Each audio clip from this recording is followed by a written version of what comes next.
Bismillahirrahmanirrahim. Assalamualaikum warahmatullahi wabarakatuh. Alhamdulillah wassalatu wassalamu ala asrofil anbiya wal mursalin wa ala alihi wa sahbihi ajmain.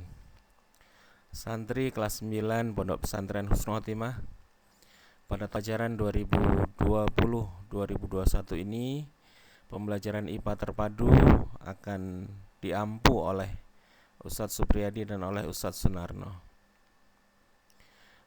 Pada kesempatan hari ini kita akan memulai pembelajaran pada bab 1 tentang sistem reproduksi pada manusia. Dan pada sesi 1 ini kita akan mempelajari terkait dengan organ-organ reproduksi pada manusia.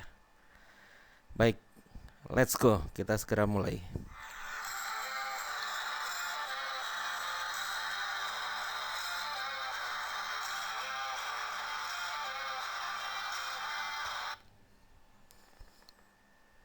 Reproduksi.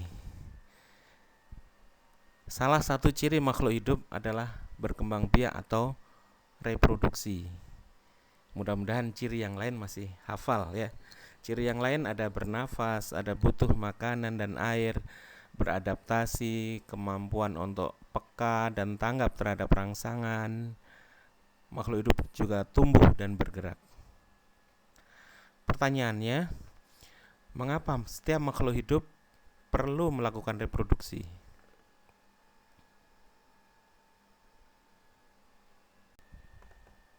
Ya, reproduksi. Makhluk hidup melakukan reproduksi dengan tujuan mempertahankan keberadaan jenisnya agar tidak punah. Demikian juga yang dilakukan manusia. Manusia melakukan reproduksi untuk memperoleh keturunan. Reproduksi sendiri adalah kemampuan untuk menghasilkan keturunan. Proses reproduksi pada manusia diatur oleh sistem reproduksi yang berbeda organ-organnya antara laki-laki dan perempuan. Selanjutnya kita akan melihat perbedaan organ reproduksi pada laki-laki dan perempuan. Pada laki-laki, organ reproduksi berupa sepasang testis, saluran kelamin, kelenjar-kelenjar, dan penis. Sedangkan pada perempuan terdiri dari sepasang ovarium, oviduk, tuba falopi, uterus, dan vagina.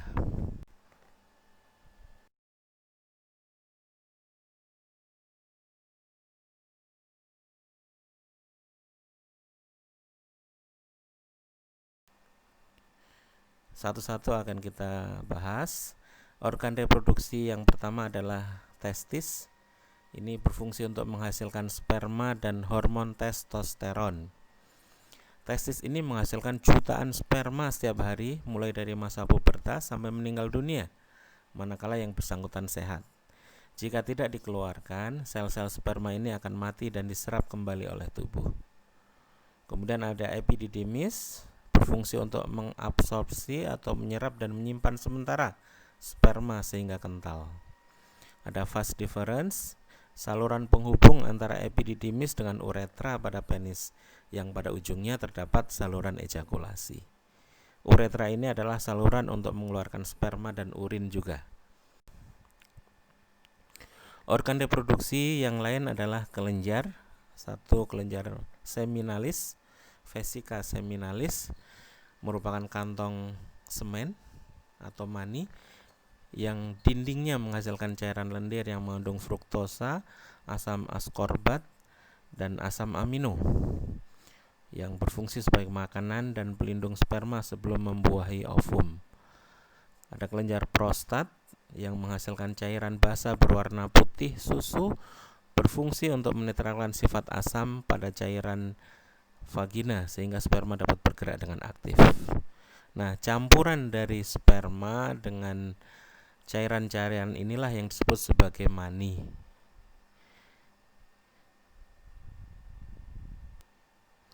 Organ reproduksi yang berikutnya adalah penis. Ini merupakan alat kelamin luar yang berfungsi untuk mengeluarkan sperma. Sistem reproduksi pada laki-laki ini berhubungan erat dengan sistem ekskresi urin. Baik, kita mulai membahas organ reproduksi pada perempuan. Organ reproduksi pada perempuan berupa sepasang ovarium, oviduk atau tuba falopi, uterus, dan vagina.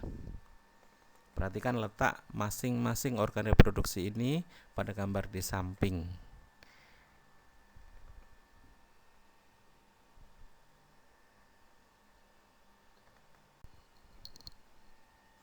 Kita bahas satu persatu dari organ reproduksi pada perempuan. Yang pertama, ovarium atau indung telur. Ini merupakan kelenjar kelamin yang memproduksi ovum atau sel telur dan mensekresi hormon estrogen dan progesteron. Kemudian ada tuba fallopi atau oviduct, merupakan saluran telur.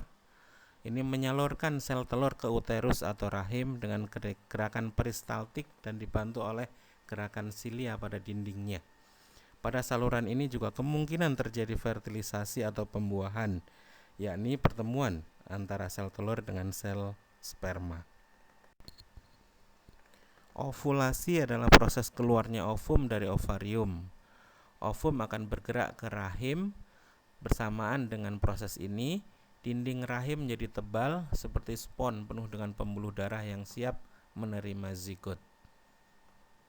Perhatikan bagaimana sel telur ini bergerak sepanjang saluran telur menuju rongga rahim. Dan apabila terjadi pembuahan atau fertilisasi menghasilkan zigot, nanti akan menempel pada dinding rahim. Organ reproduksi perempuan yang lain adalah uterus atau rahim. Ini berfungsi sebagai tempat berkembangnya embrio. Selama kehamilan, volume uterus akan terus mengembang, bahkan mampu mengembang hingga 200 kali. Vagina. Ini saluran untuk masuknya sperma dan sebagai jalan keluar bayi pada proses. Baik, organ reproduksi berupa kelamin luar pada wanita ini terdiri dari klitoris. Di antara fungsinya mempengaruhi serviks untuk tidak membuka terlalu cepat, sehingga sperma cukup waktu untuk mengaktifkan ekornya dan probabilitas untuk menembus sel telur meningkat. Vulva terdiri dari labium mayor dan labium minor. Kemudian ada lubang saluran kencing, lubang vagina, dan fundus.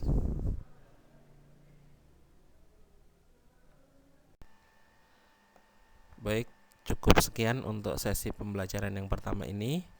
Insya Allah kita akan bertemu pada sesi-sesi pembelajaran berikutnya. See you next time. Walhamdulillahirabbil alamin. Assalamualaikum warahmatullahi wabarakatuh.